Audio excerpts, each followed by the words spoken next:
It is Thursday, June 4th, 2020, and you are tuned into DIRTRACKR Daily. I'm Justin Fiedler. Some racing action to talk about last night, USMTS Modifieds, plus we'll preview tonight's Dirt Late Model Stream. There's some news from the World of Outlaws. We'll preview tonight's All-Star action at Lawton, and then some news from USAC. But first up, the USMTS Modifieds were at Lucas Oil Speedway in Wheatland, Missouri last night for the first of 4 straight race nights. 43 cars were on the property with $2,500 going to the night's winner. In the feature, it was Tanner Mullens leading the early going from the pole. Through the 40-lap feature, though, Mullens was under attack often, and there were actually 6 official lead changes between Mullens, Ryan Gustin, and Terry Phillips. The battle game came down to Mullens and Phillips late, with Phillips taking the lead on lap 27. With 4 laps left, however, and Phillips owning a sizable lead, he had a mechanical failure and was forced to the infield and retired.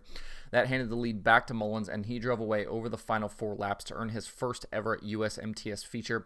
Derek Ramirez was second, Gustin ended up third, Dustin Sorensen fourth, and Dustin Hodges was fifth. Rodney Sanders, who entered the night as the points leader, finished 7th. The series has yet to post updated point standings following the night, but if my math is correct, Derek Ramirez, I think, has actually taken the points lead on the strength of his second place result. Using the info on their website, it looks like Ramirez has a 3-point advantage now going into tonight's race at 81 Speedway. The series then heads to Humboldt Speedway on Friday and Tri-State Speedway in Oklahoma on Saturday. So busy weekend on tap for the USMTS Modifieds, which started last night at Lucas Oil Speedway.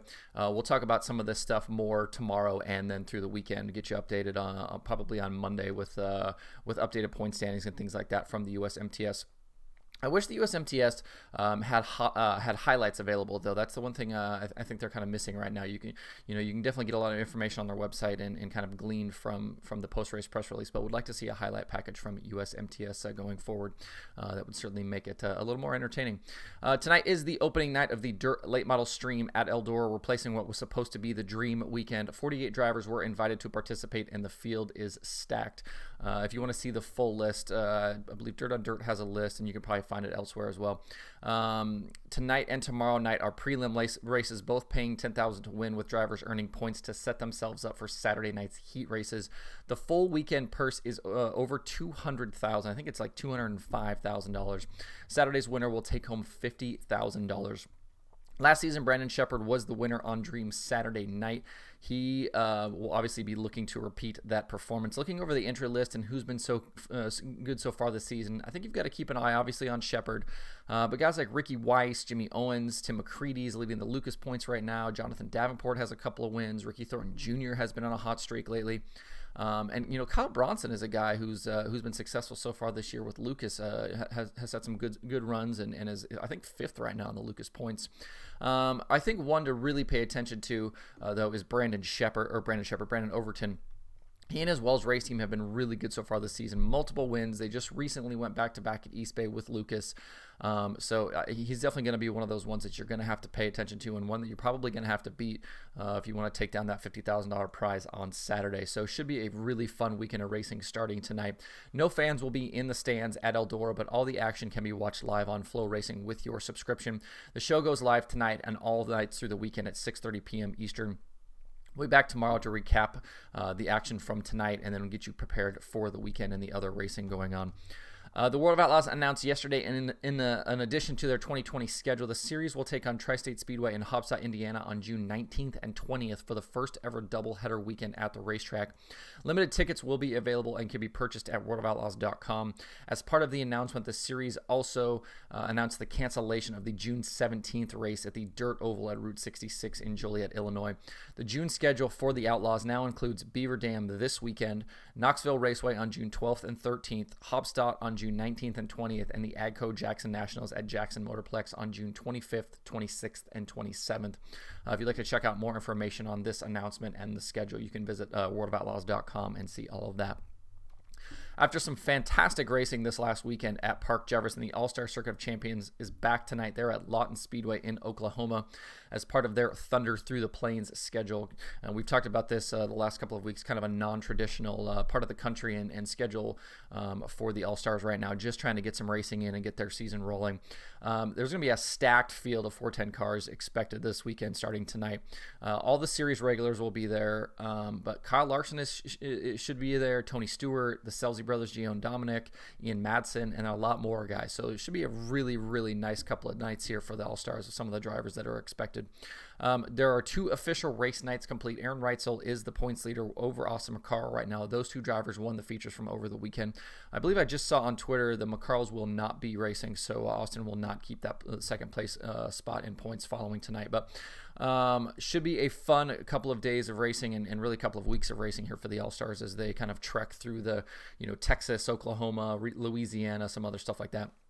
Fans are allowed to attend these events, but if you cannot be there, you can watch live on Flow Racing tonight. I'll recap tonight's action on the show also tomorrow.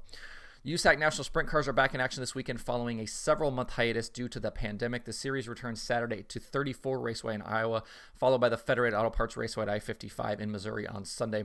Only 2 race nights are complete so far in 2020. Brady Bacon swept the early season weekend at Bubba Raceway Park in Florida. That was all the way back in February.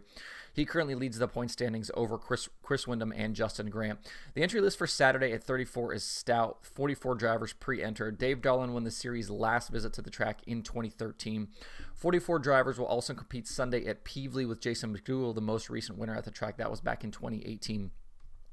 Both races are open to spectators, with Peevely offering limited seating. Both nights can also be watched live on Flow Racing with your subscription, as can all of the USAC schedule. USAC Sprint Cars, Midgets, Silver Crown, all of that racing all season long live on Flow Racing. So certainly check that out this weekend if you're looking for something to watch. USAC also announced today that the BC39 at the Indianapolis Motor Speedway for the USAC Midgets, originally scheduled for July 1st and 2nd, has been canceled due to local regulations surrounding the pandemic. The announcement does say that USAC and IMS officials are working to try and find a future 2020 date for action at the IMS dirt track. So hopefully they get that worked out.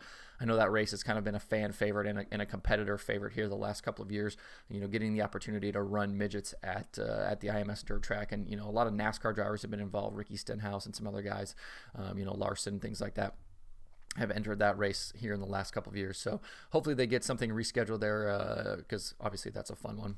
Another busy weekend of dirt racing is upon us. Obviously started last night, continues tonight. Don't forget to tune into the Dirt Late Model Stream at Eldora tonight or the All-Stars at Lawton. Also several other shows tonight. You can find those at DIRTRACKR.com/watch tonight. On tomorrow's show, we'll preview more of the weekend's action, including the World of Outlaws at Beaver Dam. We'll offer up some more predictions from the prediction formula. I'll also get you up to speed on what to watch and how to watch. There are several more tracks opening up this weekend also, including Attica Raceway Park, and Knoxville has their weekly opener on Saturday. So, more tracks opening up as restrictions kind of ease. If you do end up going to the racetrack here in the next couple of nights, couple of weeks, please make sure you're being safe, doing the right things. Keep yourself, keep your family. Let's keep everybody healthy and safe and continue to enjoy some fantastic racing because it's been great so far. There's certainly no doubt about that. That's the show today. Hope everybody has a good Thursday. Hope you get a chance to tune into some of the racing tonight. You can find DIRTRACKR Daily on Apple Podcasts, Spotify, Stitcher, or where you get podcasts. Please subscribe and leave a review. You can also watch the show on YouTube and Facebook every single day. You can email the show at info@dirttracker.com, and you can follow along at facebook.com/dirttracker, twitter.com/dirttracker, the website itself, dirttracker.com, and you can follow me personally on Twitter at Justin_Fiedler.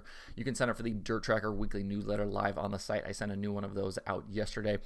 Thanks to everybody who subscribed here recently to the newsletter and to actually to the YouTube channel. There's been some nice movement there the last couple of days. So I appreciate everybody who watches the show, who checks out the website, who's on the newsletter. It means a lot for my little project here that we've been doing here for the last couple of months. So hope everybody has a good Thursday. Thanks for tuning in. We will see you tomorrow for more DIRTRACKR Daily.